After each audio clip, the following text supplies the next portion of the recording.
have Jim here to present to us. Jim has been working in the field of supporting individuals with special needs for over 30 years.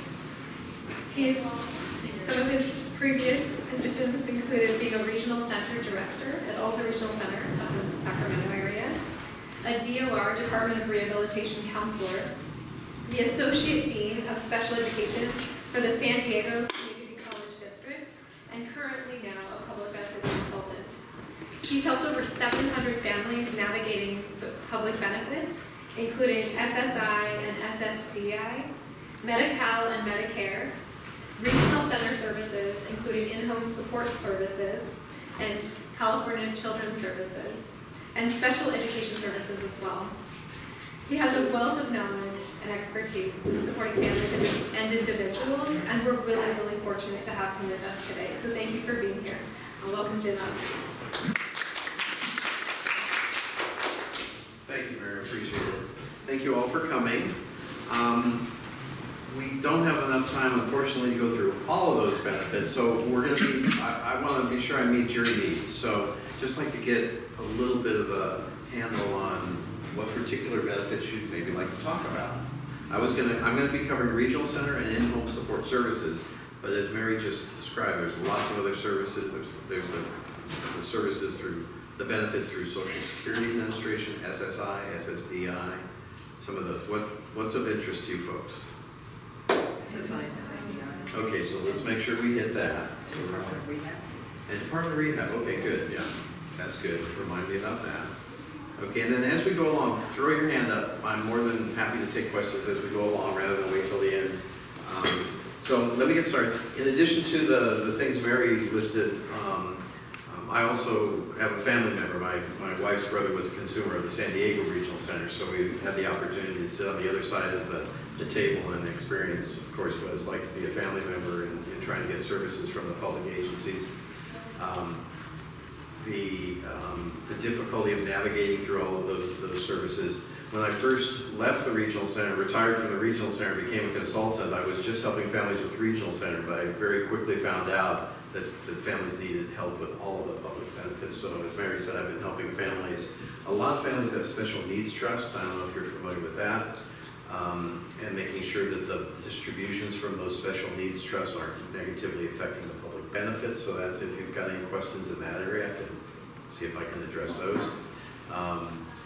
So anyway, let's get started.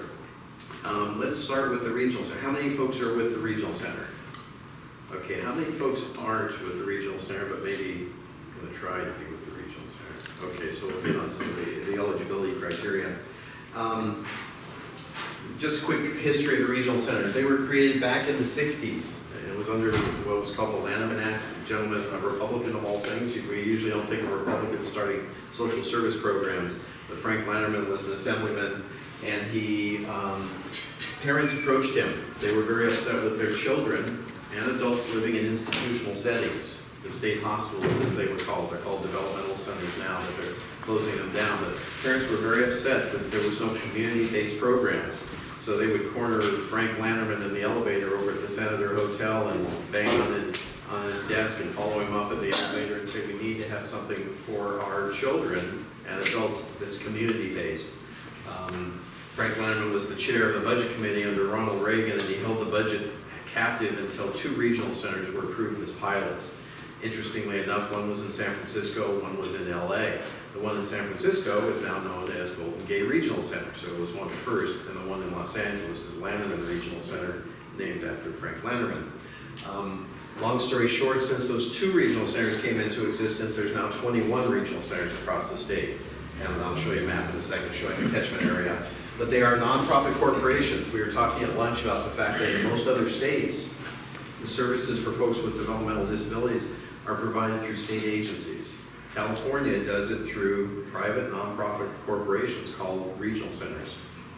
They have boards of directors that you can get on. They're required to have a cross-representation of all the disability areas. So they need to have parents that represent the autism community. They need to have actual folks with autism on their boards of directors too, and on some of their committees. So it's something that if you're interested in, you should probably look into that. Becoming active in, was it mostly GGRC, San Andreas, Regional Center East Bay, what other regional centers? It's probably, I think that covers most of our population. yeah, I think that's probably most of it. Okay, regional centers contract with the Department of Developmental Services. It's about $3 billion that go out to 21 regional centers. And the regional centers provide case finding, they do the intake, they determine eligibility, and they do case management. But all the services that regional centers pay for is done through vendors. So regional center doesn't provide a direct service, except for case management and assessment and the intake process, but they do it through vendors. That's the 21 regional centers. So you can see, if our focus gets any better, but you can see some of the regional centers have huge catchment areas. The regional centers were created as nonprofit corporations. They said, I hope not too many of you are state employees, but when they were created, they said this was too important a job to leave to state employees, so they did it through nonprofit corporations. But you can see in the Bay Area here, we've got the regional centers that you folks represent. Regional centers are supposed to deliver services in the way that best meets their community's needs. If you're out here in Inyo and Mono County, services are going to look a lot different than if you're in San Francisco or LA, where there's a large gathering of a lot of consumers and vendors. Yes, sir? How do you determine what regional center you should belong to or join?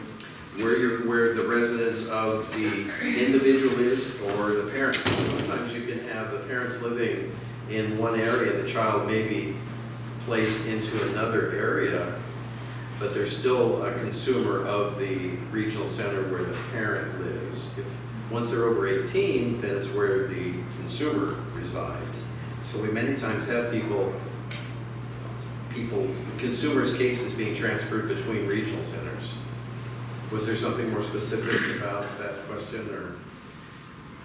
Well, I was just thinking if one is better than another, and Yeah, we were if the kid is over 18, then you can explore that. One I've can had explore families that. do that. I had a family that was from this area, I think it was. They bought a condo up in the Napa area, North Bay Regional Center, to establish residency for their adult child up there so that they could get services from North Bay.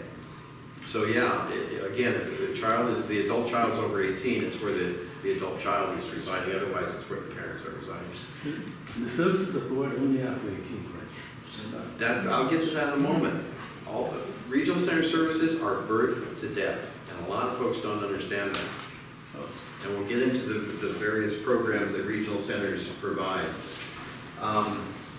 Regional center services are determined solely on meeting the definition of developmental disability, which we'll get to in a moment.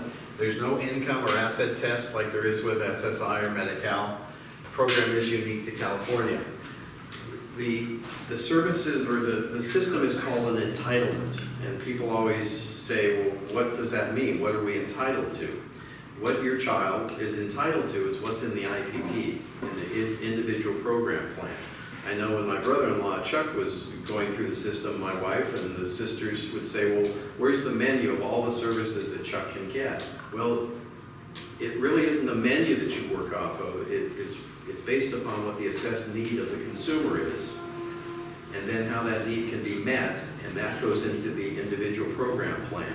That's the entitlement. The consumer is entitled to those services that are in the IPP. Regional Center runs two programs. A lot of folks don't understand that that's the case. They run what's called the 0 to 3 program. It's referred to as early start or early intervention. It has a whole different set of rules and regulations. And then they have over 3 services, which really is under the Lanterman Act. I'll show you the difference in the definitions of being eligible for those two. So the early start, early intervention is children younger than 3 years of age with this is a really broad definition, with exceptional needs who are at risk of becoming developmentally disabled or who have a developmental delay, they qualify for services. So only about a third of the kids that we served in 0 to 3 went on to the over 3 program. And of course, our feeling was that because we were providing them with infant stimulation, OT, PT, and speech, we were able to address their delays to the point that they weren't developmentally disabled at age 3. Good news, bad news. I mean, most families would like to have that, I call it the golden ticket of being eligible for the over 3 services because it is lifelong. On the other hand, the services we provided during that 0 to 3 resulted in the child developing normally and therefore not needing the services. What happens is at age, well, these are the services that the regional center can provide. OT, PT, speech, language. What's really neat about this is done in the home as opposed to in a clinic somewhere. So the early intervention services are actually done in the home. Now, just prior to the child turning 3, the regional center is to make a determination as to whether the child's going to be eligible for the over 3 services. I'll get families that are referred to me and they'll say, sort of like you said, they didn't quite understand what age group regional center serves. And they say, well, we only thought regional center did 0 to 3. No, they do 3 through death. The reason being is that sometimes the regional centers will pass the consumer and the family off to education at that point, saying, well, now it's time for education to take over. We, the regional center, have done our job of 0 to 3. Now it's time to go on to education, and you'll no longer get regional center services. But at age 3, there's supposed to be an assessment done, and sometimes I'll get families referred to me that they never even knew that there was to be an assessment done. They didn't know if there was an assessment done to determine if the child's eligible for over 3, and they didn't know they had a right to appeal that. So sometimes we have to sort of back things up and say, wait a minute, let's re-look at that eligibility for over 3. We'll have the regional center re-look at that. Maybe we get new testing and we get the child eligible for the over 3 services. Okay, so the Lanterman Act says that the definition to be eligible for the over 3 services is the disability must start before the age of 18. Now, that doesn't mean you have to apply, and this is something that the families sometimes get confused on. You can be 25 years old or 55 years old and apply for regional center services, but we have to document that the developmental disability occurred prior to the age of 18. Now, if the person's getting, it's 40 or 50 or 60, it's sometimes difficult to get those records, school records, that would show that they were in special ed, but you don't have to apply before the age of 18. The developmental disability must be expected to continue indefinitely and constitutes, and this is a very important part of the definition that we'll get into in another slide or two, that developmental disability constitutes a substantial disability for the individual. I'll show you what that is. So, the conditions that are eligible for regional centers are intellectual disability, used to be called mental retardation, no longer, intellectual disability, cerebral palsy, epilepsy, autism, or what we call our famous 5th category, a disabling condition closely related to an intellectual disability or requiring treatment similar to that required for individuals with an intellectual disability. So a lot of the acquired brain injuries, we would have kids that were dove into shallow pools or hit their heads, had traumatic brain injury, shotgun accidents. If that occurs at 19 or at 18, they're not eligible. If it was at 17, they're eligible. So it's strange. Now, conditions that are not qualified because they're not considered a developmental disability would be conditions that are solely learning disabilities, mental health, psychiatric disorders, or physical. But it does allow for individuals to be duly diagnosed. So there's nothing that says that a person can't have an intellectual disability and have a mental health overlay. They'd be qualified. They could have a learning disability and cerebral palsy. They'd be eligible. But if it's solely learning disability or solely mental health, they're not going to be eligible. And so many times the clinical teams at the regional centers have to sort of figure out, well, why is this child or adult have functional limitations, have difficulty, and is it due to a mental health or is it due to intellectual disability or autism or something else? So the intake clinical teams that determine eligibility have to somehow figure that out because it'll determine whether the person's eligible or not for regional centers. Okay, and this is the part I was talking about. So first of all, you have to have one of those 5 qualifying conditions: intellectual, cerebral palsy, seizure disorder, autism, or the 5th category. But that disability has to result in a significant functional limitation in 3 of these 7 areas. Now for a child, it's only the first 5 because capacity for independent living wouldn't apply to a child. Economic self-sufficiency, that's the ability to get a job, wouldn't apply to a child.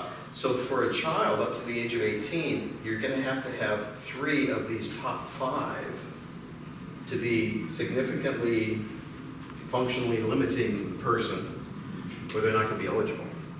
When the Lanham Act was first enacted, regional centers, this 3 wasn't here. Some regional centers were saying, well, you're eligible if you have 1. Some said 2. Also where I was, we would make people eligible if they just met 2. But then the department stepped in and said, no, we want consistency, and you're not going to find anyone eligible unless they have limitations in 3 areas. Okay, what's the regional responsibility? So the learning category there is different than the learning disability that does not qualify. That's a good point. Yeah, it's not a learning disability. An intellectual disability would affect the person's ability to learn. So that would be one area, but it's not because they have a learning disability. Doesn't a learning disability do the same thing? Yeah, but remember, you first have to have the diagnosis. You have to have one of those 5 things, and then whatever the diagnosis is, that has to result in functional limitation. Yeah, every once in a while we have families come to us and say, well, my child has trouble here and here and here. They should be eligible. Well, they were doing it backwards. You have to have the disability first, qualifying disability that results in limitation in these 7 areas. Okay, again, what the regional centers do, they do not provide direct services. They identify, approve, and fund services through vendors. Now, the regional centers, like most agencies, say, we're the payer of last resort. We're not going to pay for anything that anybody else can pay for. We've had a couple, and that would include such as, private insurance. There's been a lot of legislation recently about regional centers are not to pay for ABA services, for instance, if the parents must first pursue that through their private health insurance. Some of the regional centers are even going to the point of saying you not only have to request it from your private health insurance, you have to appeal it. Now, some don't, some do. But the other examples of other sources of funding that would pay for things before regional center would be special education or Medi-Cal or IHSS. But we had a case where the regional center said, well, this is a child with a special needs trust. And they had a copy of the trust, and they read it and says, well, this is to support the child in doing all these various things. And so the regional center said, we're not going to pay for anything. The trust should pay for it. So we took that as a test case. We took it all the way up in front of an administrative law judge, and we prevailed. And the judge did a really great job of documenting his decision, stating that when the regional centers were told that they were a payer of last resort and that they should tap into all other what's called generic resources, the legislature did not include that to be special needs trust.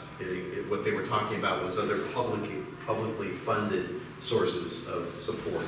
And so we prevailed. Now those kinds of decisions are not precedent setting, but anytime I have a regional center that starts making noise about, hey, this child has a special needs trust, we're not going to do anything, I provide them a copy of that ALJ decision, usually send it to the supervisor, and we haven't had a problem with them. Yeah. What is IHSS? In-home support services, and that'll be one of I've got a bunch of slides on that. We'll talk about that. Yeah. So I guess I don't understand, because you said that the eligibility is not based on income or asset test. If we're looking at a special needs trust, it seems like... That wasn't for eligibility. Good point. See, there's no means test for eligibility, but now we were to the next step of them paying for a service, and they were saying, they say, and the law says, that they can't pay for something if somebody else is going to pay for it. So it's not really a means test. But are you saying there's a means test once you get in, once you're eligible? No, it's not a means test. In a second, I'll get to, there's been somewhat of an eroding of the entitlement, as we call it, where there are certain services and certain circumstances where parents are required to pay. And that's come in the last 10, 15 years, and I'll get to some of those. But for adults, there's no fees, there's nothing, it's free and voluntary. Okay, the regional center services, as I said before, are done through the IPP process. All of you are probably familiar with IEP, Individual Educational Plan. This is the Individual Program Plan. Department of Rehab, you have IPEs, Individual Plan for Employment. So everybody's got their own terminology. Again, the services that are in the IPP is the entitlement. The philosophy of the regional centers is to provide services that allow a consumer's life to approximate that of his or her same age non-disabled peers. And so a lot of the services and a lot of the vendor services that are provided have that philosophy of being as close to a situation as same age non-disabled peers. And again, services may vary from one center to another. Okay, the IPP planning team can really consist of just two people. If it's an adult and a representative from the regional center, two people. If it's a parent, it could be the parent and the representative from the regional center. Or if the adult is concerned. So it could be as few as two people. As an executive director, I sat on some IPP meetings that were like this many people, because the IPP meeting should involve everybody that knows something about that consumer so that they can help identify what the needs are and how those needs can be met. But it only takes two people to have the planning team. Okay, the required components of the IPP, again, assessment. I have families call me and they say, I'm not getting supported living services, or I'm not getting independent living skills training. And the regional center just won't give it to us. And I say, well, did you first ask for an assessment? It's similar to what you probably have experienced with special education, is nothing is done unless there's an assessment. So you always have to have that assessment first, because then you've got some basis to request a service to meet the need. So the IPP is going to have an assessment for the specific service, and it supports the request, then goals, objectives, and the services and support to achieve that goal. Whether funded by the regional center or not, that's the thing. Regional centers do lifelong case management. So even though they may not be paying for a service, it'll become part of the IPP, such as in-home support services, or special education, or Department of Rehab, or community colleges. That'll all go into the case management plan that the regional center case manager puts together. So this assessment is different than the assessment that they do to make, when you become eligible. That's a good point. Those assessments were for eligibility purposes. Do they have a qualifying, intellectual disability, autism, whatever. Okay. This is more to identify and support the specific service that's needed. So if you have a consumer that's going to have independent living skills training, in other words, it's an adult, and they need to learn the skills necessary to live independently, you first do an assessment. Well, can they do cooking, shopping, cleaning, laundry, or which of those are they going to need to be trained in? So the assessment would be just for that purpose, not for eligibility.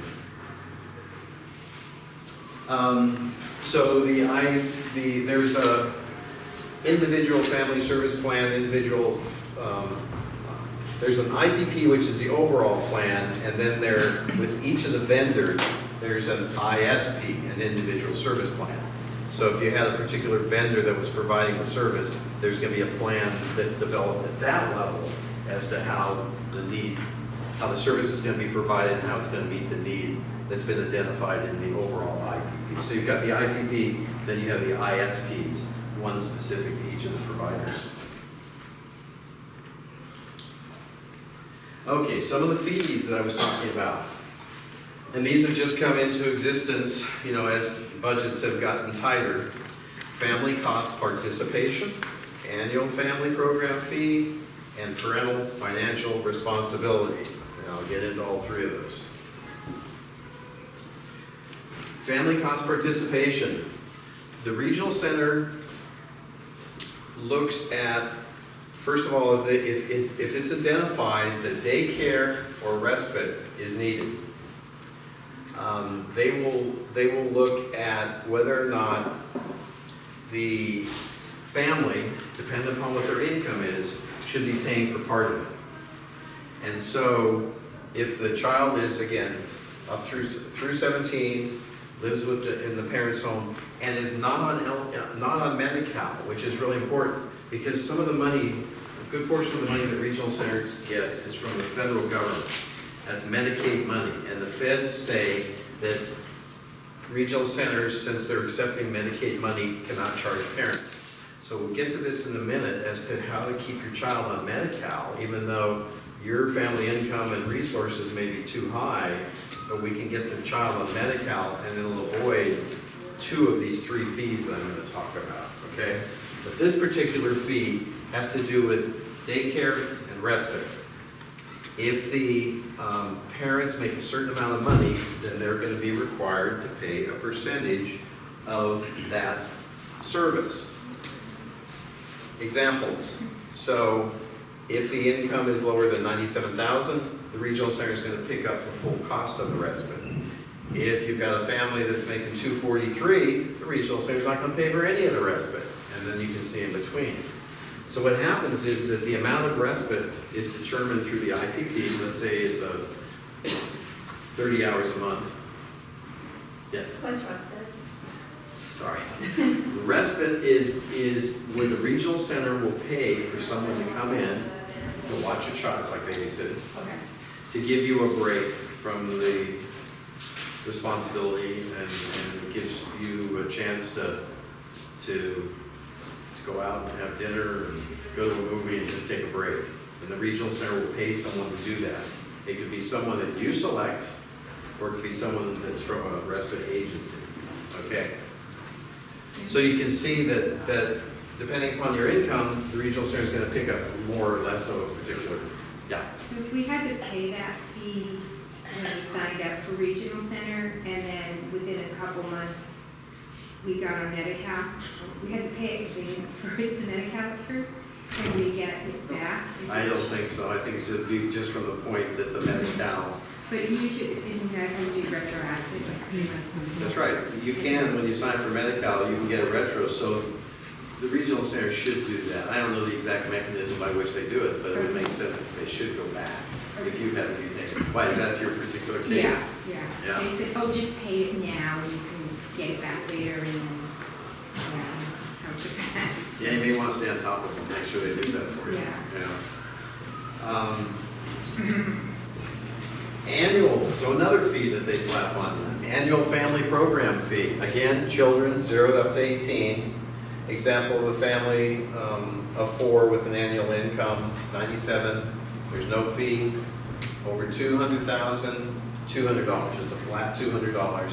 But again, from Medi-Cal, no fee. The federal government won't allow it. What kind of service do they charge us for? That would be for the respite and the daycare. Oh, also. Yeah, the daycare. Now, daycare is sort of complicated. Regional centers, under the regulations, consider daycare to be a parental responsibility. But the additional cost for daycare, because the child is disabled, the regional center will pay for it. So we used to have to do, local studies of our community as to how much daycare costs, and then how much daycare costs for a disabled child, and then we would pay that difference. But that difference, the amount that the regional center will pay of that difference is dependent on the family income. So if your income is too high, they may not pick up any of it. Now this one is one that you can't get out of, even if you're on Medi-Cal. We have situations where a child under 18, is placed into 24-hour out of home. That'd be like a board and care home. The parents are responsible, again, depending upon your income, for how much of that residential placement they have to pay for. I had a family call me a couple years ago, and they had been slapped with this bill from Department of Developmental Services is the parent organization that contracts with the regional center. And DDS had sent them a bill, it was like $100,000. And it was for a number of years that the regional center had placed their child in out-of-home placement. And I guess the parents were ignoring the notices that were being sent to them that they needed to pay for a part of that, for that placement. So, this would be the amount of the fee, the monthly fee for that residential placement, again, depending upon the annual gross. So if you've got a family with a household of 141, you're going to pay $709 for that, for your child to be in that board and care home, in that residential facility. Okay, this is the really neat way to get your child on Medi-Cal. Medi-Cal, well, let me back up. Supplemental Security Income, SSI, is a way that a child can be on Medi-Cal. But a child's eligibility for SSI is determined by the family's income and resources. It's what's called deemed to the child. But this is a process, it's got a terrible name, but it's called institutional deeming. The reason they do that is it is as if the child is in an institution, and therefore only the child's income and resources are looked at. So, if the child is not eligible for SSI-linked Medi-Cal, then the regional center for consumers, they have to be in the over 3 program. They can't be in the early start program. But if they're eligible for the over 3 program, 13 to 18, and the regional center is paying for at least one service, the regional center places the child onto one of the Medicaid waiver programs. It's called the Department of Developmental Services Medicaid Waiver Program. And then the regional center requests that the local Medi-Cal agency institutionally deem the child by only looking at the child's income and resources. And most kids don't have income and resources, so the child gets eligible for Medi-Cal. So why is that important? Well, for one thing, it waives 2 of those 3 fees that we just talked about. But the other thing is it allows the child to be eligible for IHSS, in-home support services, which we'll talk about in a moment. So we do this a lot. We do this a lot with families that their income and resources are too high for the child to be eligible for SSI. Therefore, the child's not eligible for SSI-linked Medi-Cal, but we can get the child on Medi-Cal by using this process. But you have to have at least one service, and that's usually respite. Okay, the kinds of services the regional center pays for. A lot of money spent on what's called residential or living options. Board and care homes, intermediate care facilities, those are Medi-Cal funded. That's if the child is in need, or the adult is in need of medical services. Those are almost like nursing facilities, so Medi-Cal pays for it. Supported living services, family home agency, foster families. Those are, you guys mostly have school-age kids, right? These are primarily for adults. Supported living is where the regional center will pay for the staff to go in and support an adult up to 24/7 in order for them to live independently. But the regional center doesn't pay for the house, doesn't pay for the apartment or the condo or the house, but they pay for the staff from a supported living services agency that would be going into the home to allow that individual to live independently. And that's a big ticket item, and that goes on forever, for the whole lifetime. Family home agency, foster family, those are very similar to what's traditionally considered a foster family. Family home agency is for adults where they're non-licensed homes, and there's a couple, husband and wife usually, that wants to accept into their home an adult developmentally disabled person, and they get paid for doing that. Not a whole lot of those around. Mentor runs a number of those programs. So it's for over 18. That's right. It's like foster family, but it's a family home agency. It's for adults. Yeah, exactly. Some of the other things that regional centers do, the respite we've spoken of. And it was interesting, we had a case where the regional center, well, as I said a moment ago, when you have respite, you can either choose the person who's going to be your respite provider, or the respite agency will provide the worker. When the family chooses their own respite provider, it could be a relative. So we had a case where the family chose the grandmother to be the respite worker, so the parents could take a break. Well, the grandmother happened to live in the house with the rest of the family, and the regional center said, sorry, that's a natural support. We're paying our last resort, we're not going to pay for that, because the grandparent is there, and the grandparent can do respite for free. Well, we took that one up all the way in front of an administrative law judge, and the law judge literally said that the regional center is making this stuff up. They're making up these rules that say if the grandparent, that a family member who lives in the same home can't be paid. There's nothing in the regulations that say that, but the particular regional center and a number of regional centers were doing that. So the grandmother was able to be paid and be the respite worker. Transportation services as primarily to like adult day programs. Adult day program is 5 days a week, 6 hours a day. Support and employment is really cool in that this is where job coaches are provided for developmentally disabled adults to work at a job. So the support and employment agency, again, is paid by the regional center, they're a vendor. They find the job, or they have employers that are willing to take the consumers, and then job coaches are assigned. Staff is assigned to the consumer, and then if that job coach is needed in order for that person to do that job for the rest of their life, the regional center pays for that. So it's a really neat service.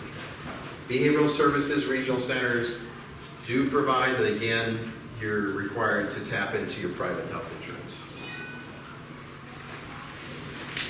Due process, of course, and we always try to work things out at the lowest level. I'm a great believer in working things out at the IPT level, but if we need to, we go through an informal meeting if we have to appeal something, and we also go through mediation, and then finally in front of an administrative law judge.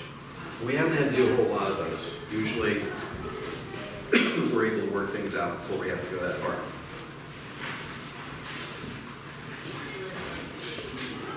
Okay, IHSS, in-home support services. How many have IHSS? 1, 2, okay. IHSS, as I put here, is extremely important benefit to persons with disabilities because it is the primary statewide program designed to provide non-medical personal care and other in-home services in order to allow the person with disabilities to remain in their own home. The person with a disability must be unable to perform the services for himself or herself and be unable to remain safely in the home unless the services are provided. It is a Medi-Cal program, so that's another reason to do that institutional deeming, to get your child Medi-Cal, because then they're eligible for IHSS.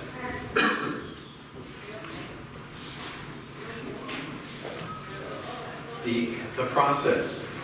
IHSS is contacted. They send you a form that has to be filled out by the doctor, by your child's, and this is for adults and children, okay? Form that's filled out by the doctor stating that without these services, the child wouldn't be able to live in the home. Some doctors are reluctant to sign that, but we always say, is there another doctor that you're using that maybe will be willing to sign that? There's an assessment done, so the IHSS worker will come to your home, and I sit in on those many times, and will determine exactly how many hours of support is needed. And it could be bathing and grooming and shopping and cleaning and all sorts of services. And it's done on what's called a time for task. Let's say it's the changing of a diaper. How many times is the diaper changed? How long does it take?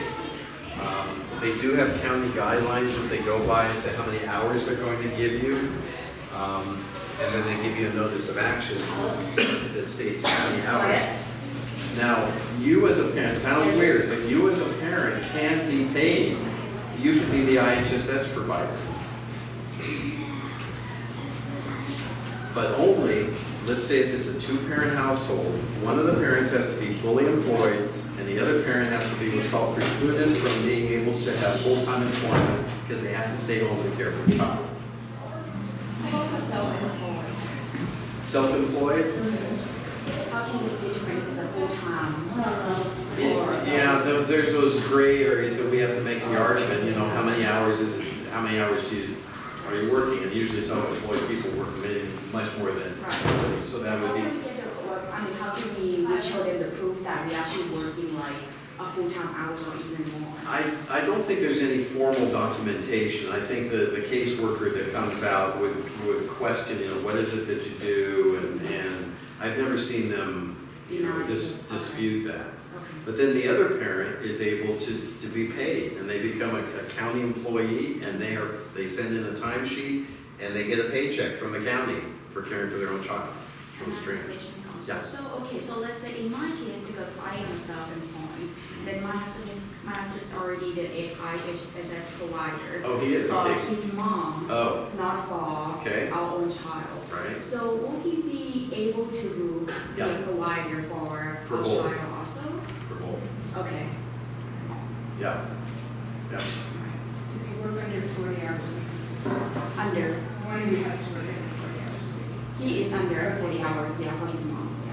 He's Good. working for his mom, it's not his child, so it's. Right, yeah. The types of tasks that are included in the hourly computation, you know, how many hours that you're authorized, include domestic services. This is cooking, cleaning, shopping, laundry. This is usually only for over 18 because IHSS position is that parents have a responsibility to be doing those things for their child. But once they reach 18, even though it's a very disabled child, they're going to probably be living with you forever, IHSS will consider that you need to be paid to do those domestic services. That's sweeping, vacuuming, taking out the garbage, wheelchair cleaning, battery recharging, changing the bed linens. Now, some of these things could be considered, you know, changing the bed linens. A parent has a responsibility. They're going to usually do that for a child. So what we have to do is show that, yeah, but because the child's disabled, you know, their diapers being changed, they have accidents, their bed clothing gets messed up, and they have to be put in the shower and cleaned up. And so we can get hours for these kinds of things, even though the child's under 18, and their IHSS's position is that that's a parental responsibility. But if we can show that the extra work that's needed is disability related, then we can get hours for that. Same with a lot of these. They'll say, well, the meal preparation, parents prepare meals for their kids all the time. So we have to break it down and say, yeah, but is it the same meal that the rest of the family's eating? Is it something that maybe the child has a sensitivity to a certain type of food, and therefore it has to be a separate meal, so they'll give you time for that separate meal. So it really gets down to the very nitty-gritty of what is it that you're doing, and then if there's separate cleanup for that, if there's separate laundry that's done. Of course, again, feeding, if you're having to bathe, at a certain point, parents don't bathe their children, but if the child has a disability, then they're continuing to bathe them, so they get time for that, grooming, dressing, bowel, bladder, transportation of medical appointments, that type of thing. Okay? They do also give you time for what's called paramedical. Those would be anything having to do with injections, breathing treatments, catheter changes, wound care, suctioning, tracheal valve programs, suppositories, things like that. They'll give you time for that. Now, there's a category of IHSS which is really neat, and it's called protective supervision. If you get protective supervision, you automatically get the maximum number of hours per month, and that's 283 hours. Okay? Now, each of the counties pays a different hourly rate to the provider, anywhere from about $9 to $13. So let's say it's $10, and it's 283 hours. That's $2,800 a month gross, so it's pretty good money. But you only get this protective supervision if the child is in danger of hurting themselves. And that has to be due to the individual having limitation due to a mental impairment or mental illness. Now, this is right from the regulations. And so they look at three categories. They look at either the child or the adult's memory, orientation, and judgment. And there's a form that you have to take to your doctor, and the doctor has to check off that, yes, because of the child's or the adult's disability, they forget things, people, places, start or finish a task, or an inability to recognize and adapt to time, people, and places. A lot of this has to do with like Alzheimer's, but it can also be applied to kids with autism or other disabilities. Judgment's the big thing. Child's going to open the door, run out into the street. It's going to get into the knives and the burning of the oven in the kitchen. It's going to get into the caustic materials under the sink. All of those things can be examples of why protective supervision is needed. And again, if you get protective supervision, you automatically get the maximum number of hours. So we go for that. Yeah. So if they're under 18, the max is usually 195, unless Well, they're very, What happens is on that form that I was telling you about that has to be filled out by the doctor that has these 3 categories, there's 3 boxes to check. One is minimum, moderate, and severe. If only the center box is checked for moderate in these 3 areas, 195 is the maximum number of hours. So you want to be sure the doctor checks severe, and then you can get the 283. And there's nothing in regulation that says a child, I have lots of the kids I work with that get the maximum 283. So if they told you the kids can't get 283, only 195, that's not true. so what I've seen is it says they have to get like 30 hours a month of the care services that you usually take. You have to get 20 a week of some of the other Yeah. services, that's right. And so it'd be hard to qualify for that if they're under 18. Not necessarily, because again, it's things like meal preparation, meal cleanup, and so then that's where we have to break out the fact that you're preparing a separate meal for the child. It's not, he's not eating with the rest of the family. You're having to puree it, or you're having to cut it up in small pieces, or you're having to, because of sensitivities to textures, you're having to cook a separate meal.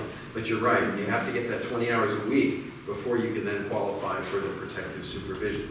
But these are ones that we've taken in front of the judges a number of times, and the administrative law judges are very sympathetic to families in getting protective supervision. And during the administrative hearing, the judge will actually go through those categories I just mentioned to try to get that 20 hours so that then the child can be eligible for protective supervision. So the administrative law judges are pretty sympathetic to families, understanding that, you know, it's a lot of work to have a disabled child.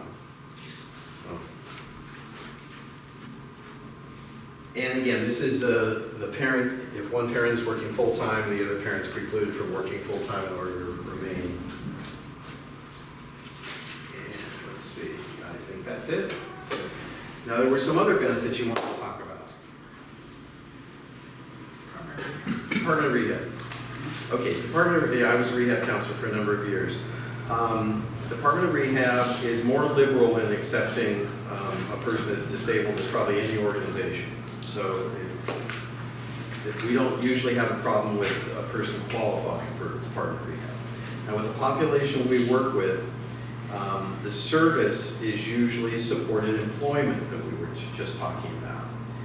So how it works with the regional center. If you're a regional center consumer and you're needing Department of Rehabilitation, the regional center will refer you over to the Department of Rehab.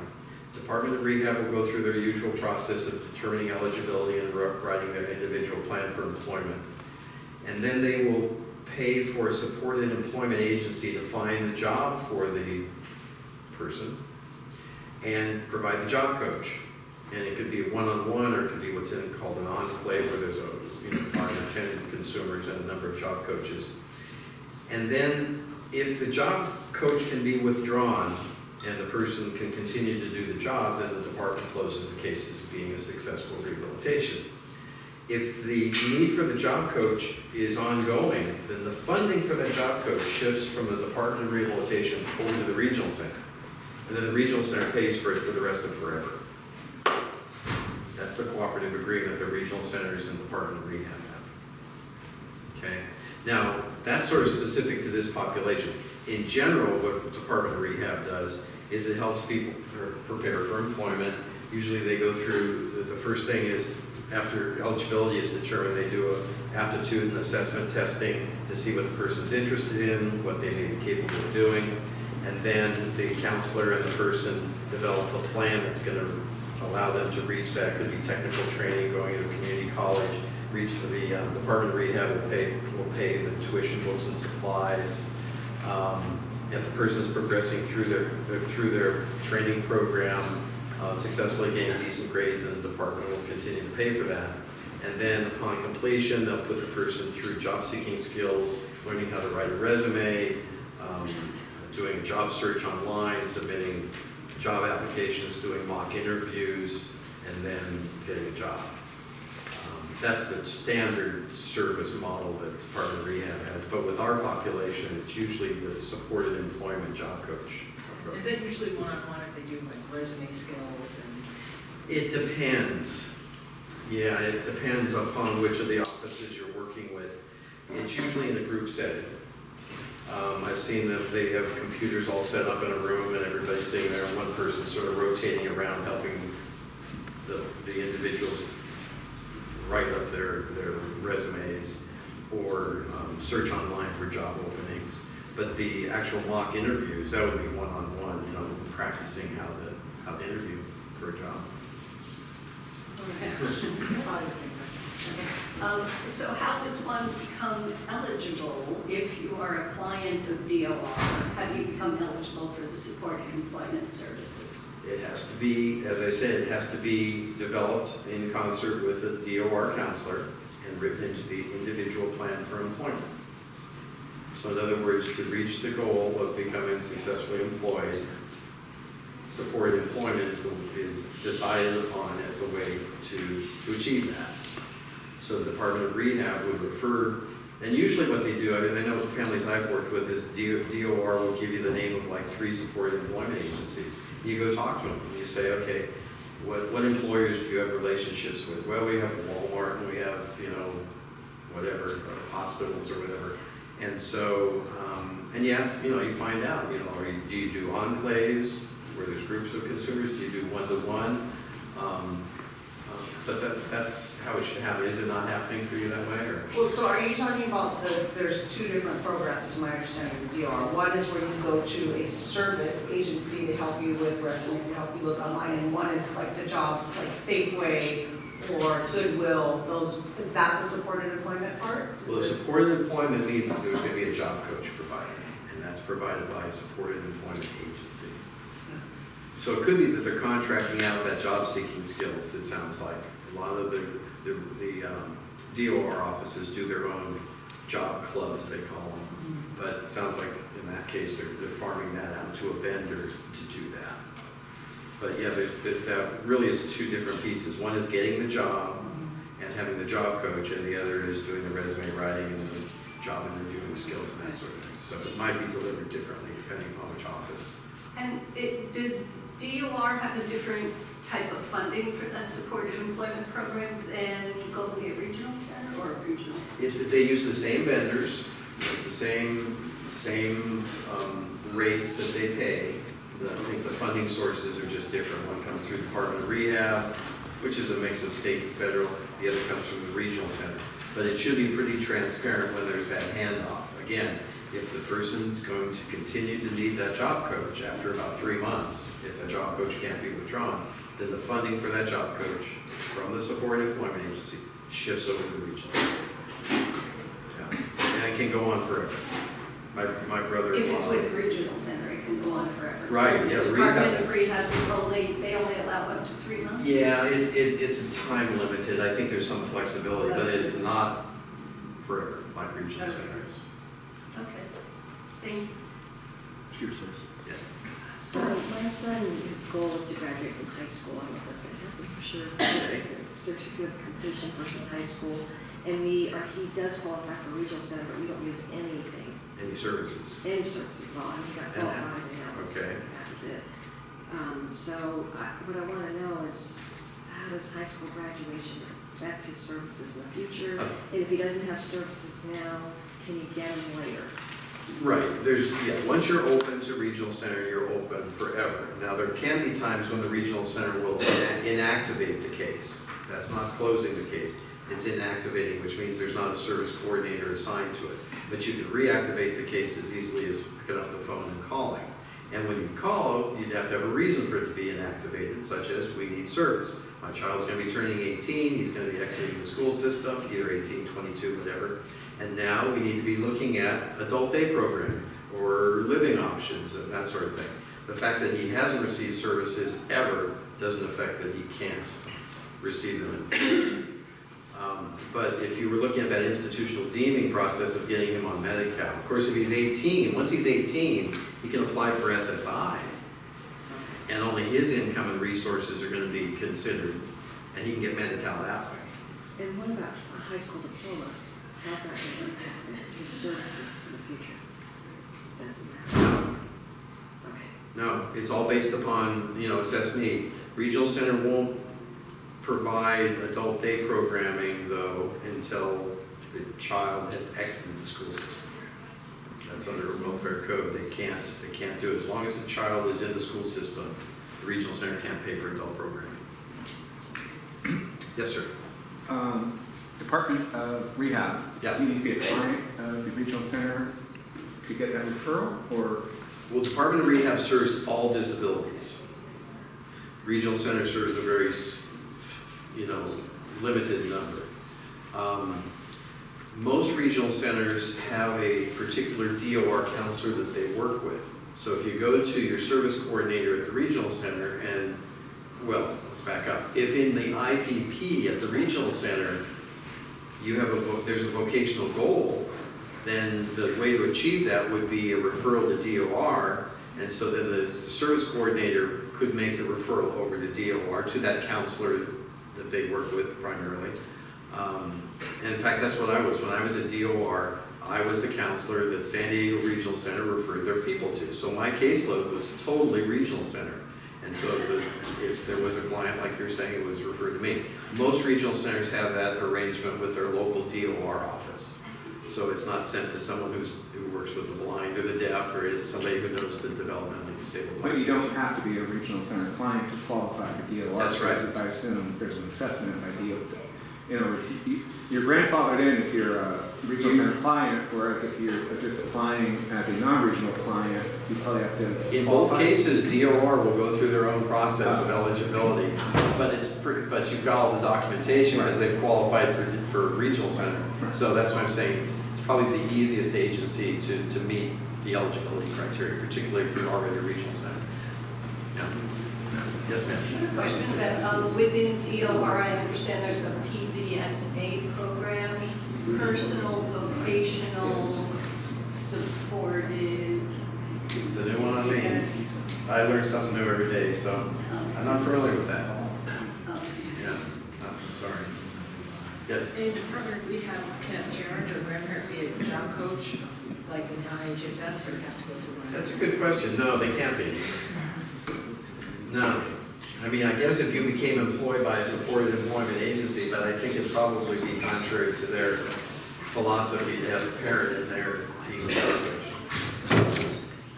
Yes, ma'am. When can children under 18 get SSI, and Okay. if you have, I can only find these income charts if you only have one disabled child, what if you have two?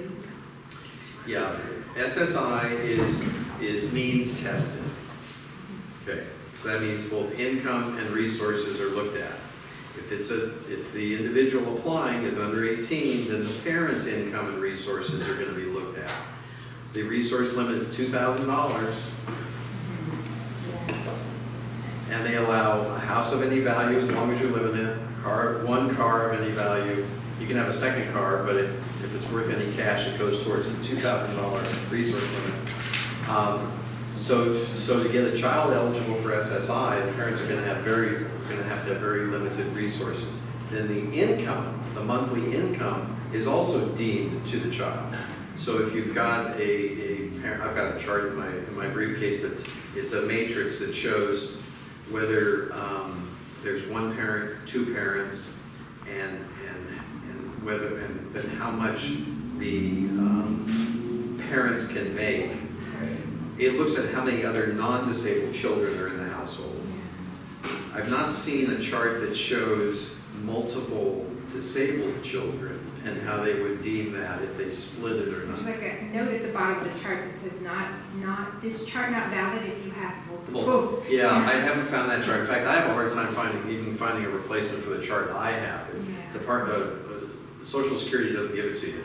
Mine was from the University of Mississippi or Missouri or somewhere where they actually went through the numbers. But yeah, they look at the income of the parents if it's a one-parent child, a one-parent household, two-parent, whether the income is earned or unearned. So the parents could have unearned income. That could be, they could be on Social Security, or they could be getting income another way. That income can also be deemed to the child. So long story short, it's tough to get kids eligible for SSI because of the parents' income and resources. Now, we can get them on Medi-Cal, remember, through that institutional deeming process. If they're a regional center client, there's at least one service, then we can get them on Medi-Cal, we can't get them on SSI. Now, once they're over 18, then only the adult child's income and resources are counted. Okay. Yes? Can you talk some more about supported living services? Yeah. Supported living service, my brother-in-law Chuck had supported living services. He lived, my wife's and his parents passed away. Chuck remained living in the family home, but he needed support to do that. So there's an assessment done. You know, how much support does Chuck need? Well, Chuck needed to have someone there in the morning to make sure he got up, got dressed, got out the door to his job at the Carlsbad Military Academy where he did food service and had a job coach. Then the job coach or the SLS worker needed to be there in the evening when Chuck got home, make sure Chuck, had a good dinner, got in bed, had clean clothes for the next day. So some hours in the morning, some hours at night. Now when I was at Alta, we had 250 people on on supported living. Some of them were 24/7. Some of them were 2-on-1 24/7. I mean, we're talking, like $250,000 we were spending on one client. We give you a little history on that. When I came to the regional center, Alta had participated in a federal program of supported living. Federal dollars coming in. Didn't cost the state anything, didn't cost Alta anything. Everybody in that catchment area, and we had 13,000 consumers that wanted SLS, literally put their name in a hat, and they pulled out the names. And no matter if the person was on technology, G-tubes and trachs and on gurneys, they got supported living. So there became a history of Alta providing massive amounts of money to support people in supported living. Some of the other regional centers that didn't participate in the federal program really put the brakes on it. And they said, well, we may not do 24/7, we may not do 2-on-1. So, and GGRC, I don't know or the regional center, I don't know if any of the ones here participate in that. But you will find a real difference between regional centers as to how liberal they'll be with supported living. It's the Cadillac. It's got good features and it's got bad features. You're not in a 6-bed facility. The person's not in a 6-bed facility. You have to have a home. The regional center's not going to pay for it. You got to rent a condo or buy a condo or It have doesn't it. have to be the family home. Can be any Someone's home. able to live in an apartment, Yes. but they need, someone to make sure. Someone's gotta pay for it. To be getting to their job, eating breakfast, and then again in the evening. Yep. Now, there's a part of the Lanterman Act, again, that's the enabling legislation. The Lanterman Act is interesting. It has, like lots of regulations and laws, it has conflicting pieces. In one part of the Lanterman Act, it talks about consumer choice, that consumers should have their choice, where they live. Well, do they want to be in a board and care home, or do they want to live in their own home with supported living? There's another part of the Lanterman Act that says cost effectiveness. So the regional center can say, we need to meet this consumer's need to live independently or to live outside the family's home in the most cost-effective way. So you could have a regional center say, we're not going to do SLS because, they won't say because it's too expensive. They're going to say, we can meet that consumer's needs by having them in a board and care home instead. So sometimes we have to fight that. Well, he can't live in a board and care home because he can't have a roommate. His behaviors are such that he just can't get along. So we have to come up with some arguments to say, this consumer can't live in a board and care home. He needs to have his own place with SLS staff. So each case is a little different. Now the downside also of SLS, and I always tell families, is it's very socially isolated. You live in a board and care home, you go into board and care homes and they have their activity list. They're off to the They're off to the Giants games, or they're off to the malls. They're doing all these activities, pizza night, movie night. So it's very socially stimulating. You go into supported living, that consumer is by themselves with adults supervising them. So that's all and if they then go to a day program, they have interactions with other consumers, but at least in the living arrangement, their interactions are just with adults. Now sometimes, this is sort of a hybrid, sometimes you can build the adult day program into the SLS. So in other words, that SLS staff will not only be helping the person live independently, they'll take them out into the community. Volunteers or just, doing whatever, going on a college campus or something, so that you can actually build the day program into the SLS.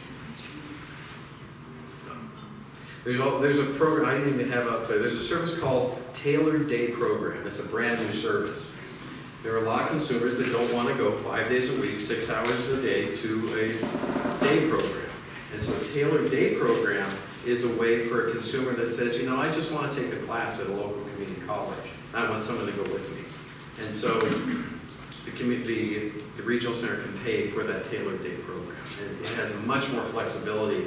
The person may want to volunteer at the library or may just want to go to the library. And so then under Tailored Day Program, Tailored Day Services, the regional center can pay a vendor to provide the staff to do that. That's sort of a new one. Yes, sir. The special needs trust, the 101 on it, under 18, over 18, and implications on SSI, this kind of, what's special needs trust? Special needs trust, properly written, should be excluded as a resource for means-tested benefits. So it should not count as a resource. That's why it's a safe harbor. That's why people put money in. There's two types of, there's more, but there's what's called first-party special needs trust. That's where the individual's money, the consumer's money goes in. And you say, well, how does the consumer have a whole lot of money? I deal a lot with medical malpractice, with personal injury lawsuits. The child is injured at birth, lack of oxygen, ends up with intellectual disability, cerebral palsy, seizures, and the family gets a settlement, multi-million-dollar settlement. That's the child's money. The child got that money. It goes into a special needs trust, first party. There's also third party, which is what you folks probably would deal with more, and that's where someone leaves money to the child. Grandma and grandpa, uncles and aunts, friends, neighbors, you guys. Usually the family will have a family trust, a living trust, and then upon the passing of the last spouse, the money flows to the children. Well, what they do with the disabled child is that let's say two non-disabled children get the money outright, but the disabled child, their money goes right into a special needs trust. So while it's created prior to the parents passing away, it's not funded until the parents pass away. Now, SSI and Medi-Cal will want to see a copy of the trust to make sure it's properly written. And they're also going to want to see distributions from the trust. Why do they want to see distributions? They want to see if that trust is providing that child, adult or minor child, with money. Because with SSI, there's a dollar for dollar reduction after the first $20 in the amount of SSI. An adult living independently right now would get $895. But if someone gave them $21 in a particular month, their SSI check would go down by $1. The government in its generosity allows $20 a month. But anything after that, it would be a dollar for dollar reduction. So they're looking at not just making sure the trust is written properly to not count it as a resource. They're looking at the distributions that are made from the trust. But the trust can pay for, the big screen TV or the furniture or the trip to Disneyland or any of those things, as long as the trust isn't giving the beneficiary the money. It's giving them the money. Now, if the trust is paying for food and shelter for that child, it's called in-kind support and maintenance, and it can result in the SSI check going down by a maximum of $265. You could pay for an apartment for an adult, pay $1,000 a month. The check will only go down by $265, which is always amazing because SSI is supposed to be for food and shelter, and you'd think that like giving the cash can go all the way to zero. You'd think providing food and shelter could go all the way to zero, but it only reduces the monthly check by $265. Do you add the special needs trust, say, my daughter gets a gift, or a $50 gift? Oh, yeah, that's what the third parties are many times set up for. Yeah, grandma and grandpa or whoever, they put the money into the third-party special needs trust. Yeah, so you can have it set up that your money doesn't flow into it until you pass away, but it can be there to be the receptacle for gifts and things like that. And then it can be then spent once it's in the trust, as long as you don't give it cash to the beneficiary. Yes, ma'am. So, regional centers, and if you need specialty daycare, but the regional center will only reimburse it for minimum wage. They'll only pay specialty daycare, is that what you said? They'll only pay that additive, the amount of money that is above and beyond what daycare would cost for a non-disabled child. Even if they're over 13. If the child is of the age that needs childcare, that's correct. And I don't know where that breakover is. And they're saying, but only up to minimum wage. I haven't heard that. They're only up to minimum wage, I understand. Yeah, so let's say minimum wage, I think it's 11 or 12. Well, it's like 10.50 now. Okay, so they're saying if the child's over 18 and especially daycare said the difference is like $28 an hour. But the regional centers, we only pay $10 an hour. because It it's could be. minimum wage. Now, there are many of the rates that regional centers pay are set by the state. They don't come up with this. So, and there's hundreds of vendor categories, and so those rates are set by the state. So that could well be the rate for daycare. Yeah. Yes, sir. So a third-party special needs trust, the parents who put their assets in the living trust, which will pass to the third-party special needs trust when their deaths. But while the parents are alive, parents, can they make other contributions to the special needs trust as gifts or? Yeah. Any limitations on the amounts? That's more of a tax question. I'm not a tax attorney, so there are limits. Otherwise, it doesn't affect the special needs trust, but it might affect the tax, how that's treated tax-wise.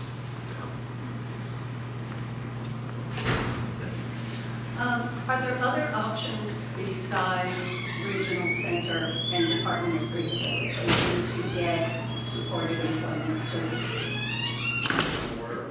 Just those? Yeah, we're fortunate to have those two. Yeah, because it's really. We have a situation where you have a young adult who has a learning disability that's so significant that it impacts when we go down the list for Golden Gate Regional Center, it really impacts his ability to live independently. Those 7 areas, yeah. But he doesn't have the developmental disability, so therefore, he's not eligible qualify. for that. So the only other option Department of Rehab. is Department of Yeah, Rehab. learning disability is a qualifying condition for Department of Rehab. Right, and he's in Department of Rehab, but not getting the support. Needs to be in that IPE, an individual plan for employment.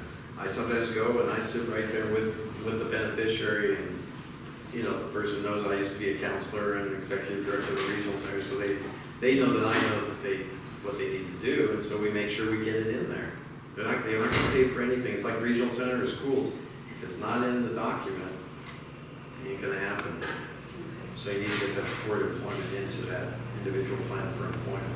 Okay, and again, the difference between supported employment from the regional center to DOR is just the amount of time. It's just that. Right, it's from the same vendors, Department of Rehab and Regional And we Center. even have a vendor, yeah, so. You say you have a vendor? We're just trying to get. Figure out a way to have somebody, or have DOR Have pay it for it. approved. Yeah, you need to be talking to, how old is the individual though? 22. Yeah, and are they actively involved in with DOR? Okay. Because that's one thing where DOR is they're more liberal in accepting all disabilities, but they'll literally say, are you ready to take a job right now? And the person says, well, I'd like to take some, enrichment classes at the local community college, and they'll say, hey, come back when you're ready to take a job right now. So that's where they really are strict, because that's their only focus, is getting people jobs. Whereas regional centers, everything having to do with that person's life.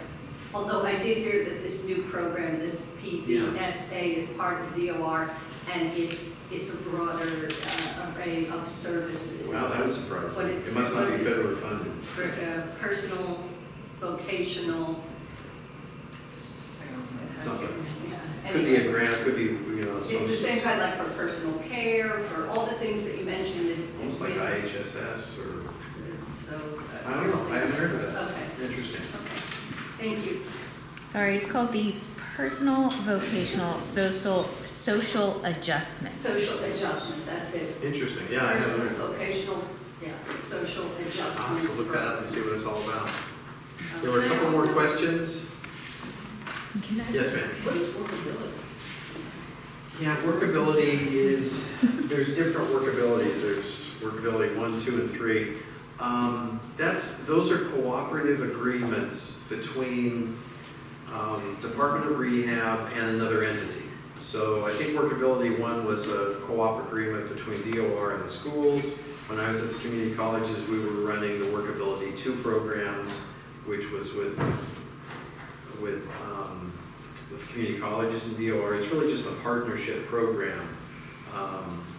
To tell you the truth, I've not seen it recently. I don't even know if they're still in existence or if they're. So the Sequoia Union High School District has a post-high school program that uses workability grants. So there's still some around. Yeah. That could be workability 2 or 3 or whatever. And I'm not sure what the money even is. So Maybe it's just a funding source. Yeah, the Sequoia, so they said that most schools who get the workability grants use it for supplies to help them with their post-high school, and they do job skills kind of stuff. Sequoia Union, what they use it for is they actually pay the students in their program a minimum wage for their job hours. That's right. That's right. Yeah, it's interesting on that note, if the person, we had talked about if you give the person income for SSI, their SSI check goes down. If the person earns money, but if they earn it as a student, Social Security won't count. And the other thing we've done is that if the employment is what's called subsidized, in other words, if they're doing a job that's only really half of what someone would do that's hired off the street, then Social Security will only count 50% of the wages towards what's called substantial gainful activity. So there's some tricks to try to hold down the impact that earned income has on the Social Security benefits. There's another benefit. Do we have any more time, Mary? Yes, we do. We had set till 3. Oh, okay. As long as you want to stay. There's another benefit that's important, maybe not really now, but one that you need to be aware of. It's called Social Security Disability Insurance Childhood Disability Benefit, SSDI-CDB. It used to be called Disabled Adult Child. That's a benefit that an adult child can pull off of your Social Security account. You've all paid into OASDI. If you were to become injured and couldn't work, you would get Social Security disability insurance. When you're 62 or however old you are, you get Social Security retirement. If your child was disabled prior to the age of 22, is over the age of 18, and you are receiving SSDI or Social Security retirement, or if you're dead, they can pull off your account. They can get a SSDI, Disabled Adult Child Benefit.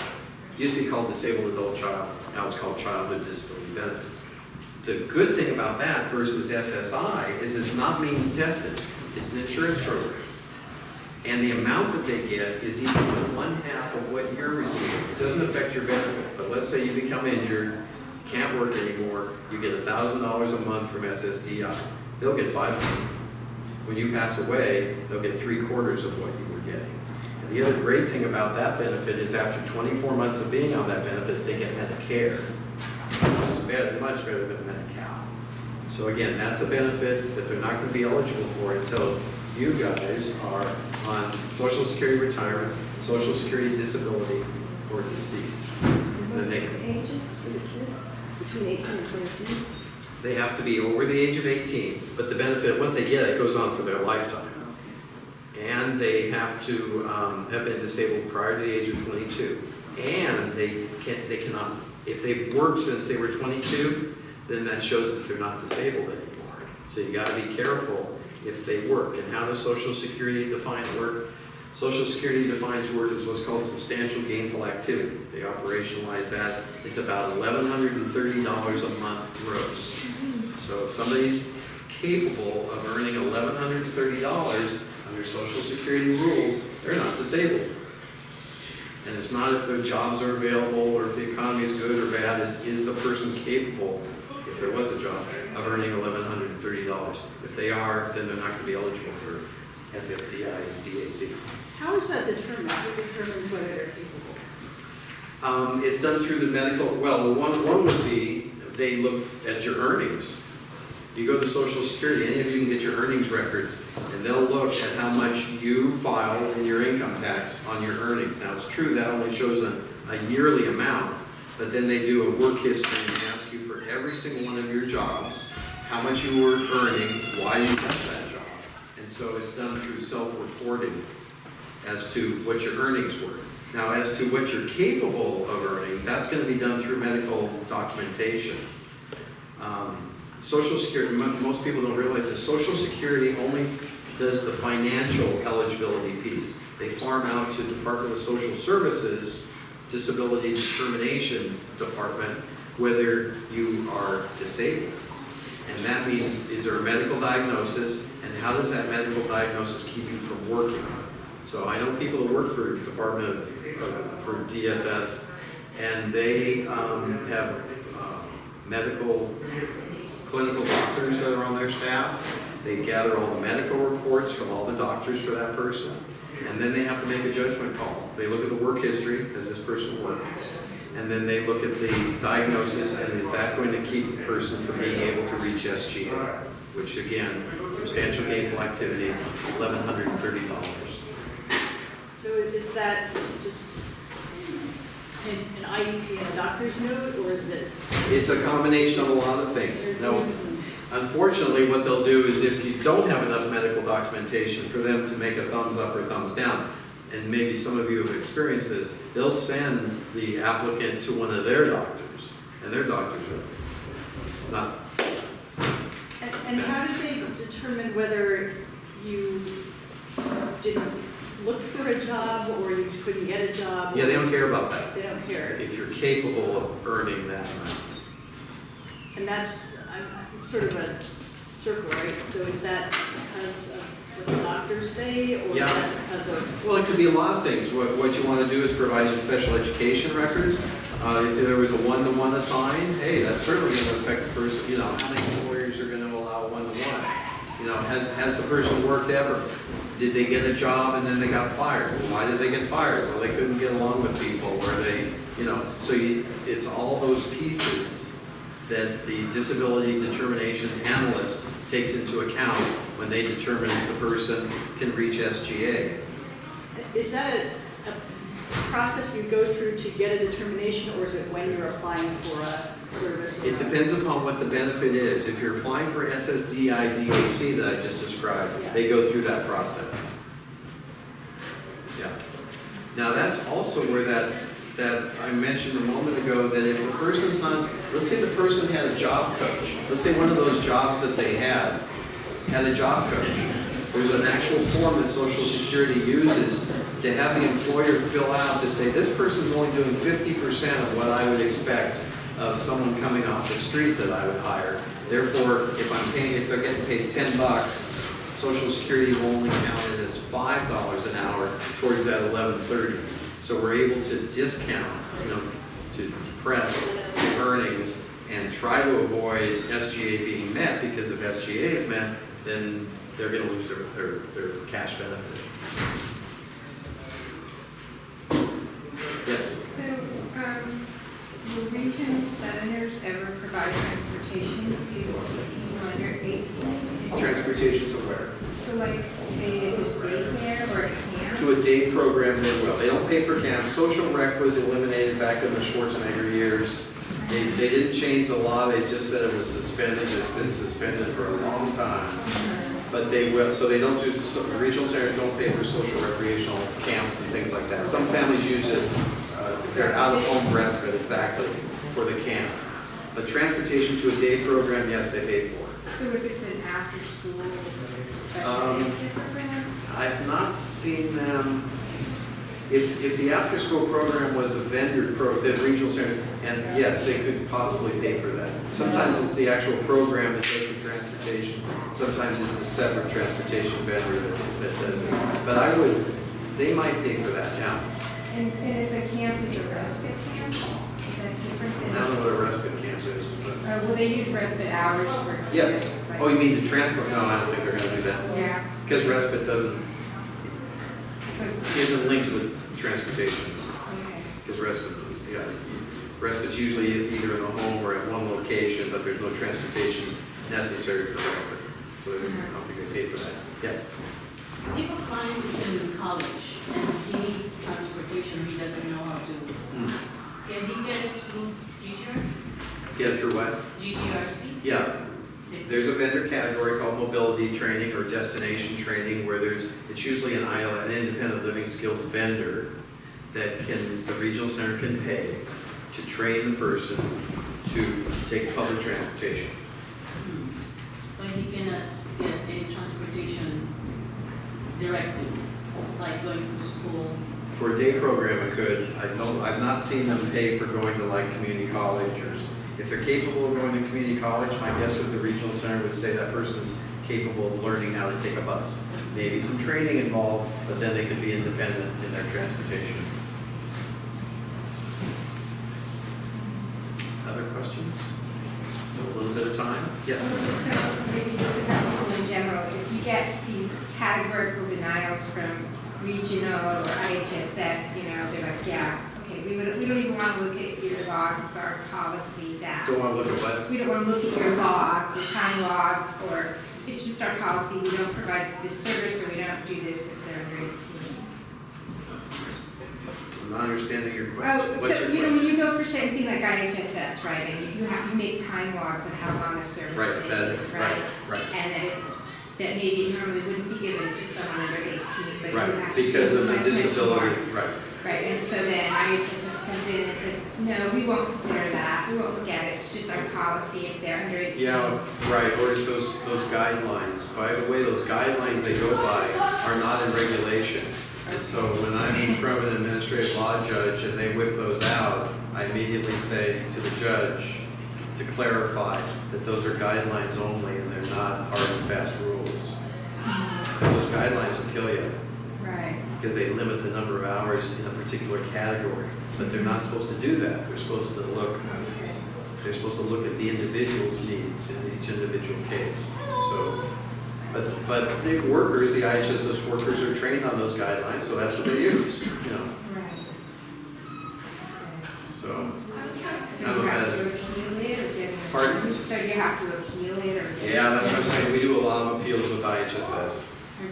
For protective supervision in particular. I mean, literally we'll bring pictures of the black and blue marks or, the person injured themselves, they need protective supervision. The judge will take all that into consideration. Or we'll bring staff, maybe the ABA staff, or we'll bring someone from the school or someone to say, yes, we have a one-to-one assigned to this child at school because they're going to harm themselves. All that helps towards building the argument for the protective supervision. Yeah.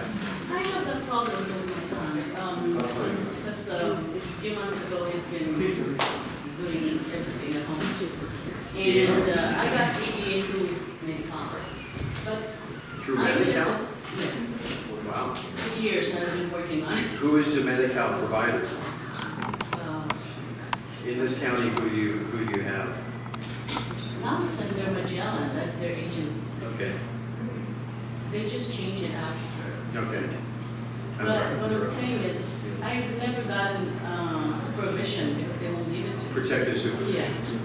Yeah, it's tough to Because he's got get. that temper when suddenly he'll just hit something. One time he hit the glass on my china and he wounded himself. The next time you have an IHSS assessment and the person comes, you say, they're supposed to. If there's an indication that the applicant, your son, has an intellectual disability and might be eligible for protective supervision, they are to ask you if there's any documentation that you can provide. Now, workers won't always do that, but they're trained that they're supposed to do that. They still may not give it to you. They'll give you the notice of action, the big long sheet that shows how many hours, and you've got 60 days to appeal it. You've got to go in front of a judge. And again, those judges of all the administrative hearings, I don't go to a whole lot, because we usually get things resolved at the lower levels. Those judges tend to be pretty sympathetic to the families. If you can provide specific examples of the child who's going to... Until now, my door is still broken. Right, you My take a glass is picture of broken, it. my refrigerator is broken. Right. So you have to have specific examples of how they will harm themselves, unless they have supervision. Yes, ma'am? So, Medi-Cal being by county, we live like a block from the Palo Alto border, which is the border for regional and for Medi-Cal. Yeah. But they're in school here in San Mateo. Is there a way, and we might get told, well, you have to get them from San Mateo to Gilbert or something for service or. Yeah, see what happens, a number of years ago, the 58 counties in California were told that they were to have Medi-Cal services provided through HMOs and PPOs. So you go to Los Angeles, it's LA Care. You go to Orange County, it's Cal Optum. You go down to San Diego, there's like 4 plans you can pick from. But every county has to provide their Medi-Cal services through an HMO or PPO. That's why you not only have that white card with blue raised letters, which is your health benefits card, you also have another card, HealthNet or Molina or something. That's the actual provider. So the county you're in, you're restricted to use that HMO or PPO. If you go to the next county, Where they go to school, yeah, you would have to talk to Medi-Cal and say, is there a reciprocal arrangement between these two counties? That would be, you may want to do that proactively before something happens, so that if something does happen, you'll know if it's going to be covered or not. Other questions? Okay, well, I thank you very much. I've got some cards over here and some brochures if you want to take one. If you have any follow-up questions, be happy to take a call from you, no charge. But if you need more in-depth help, I'm available too, and I can explain how I charge for my services. Give me a call. We want to also thank you so much for being here. Oh, my goodness. Sharing your expertise with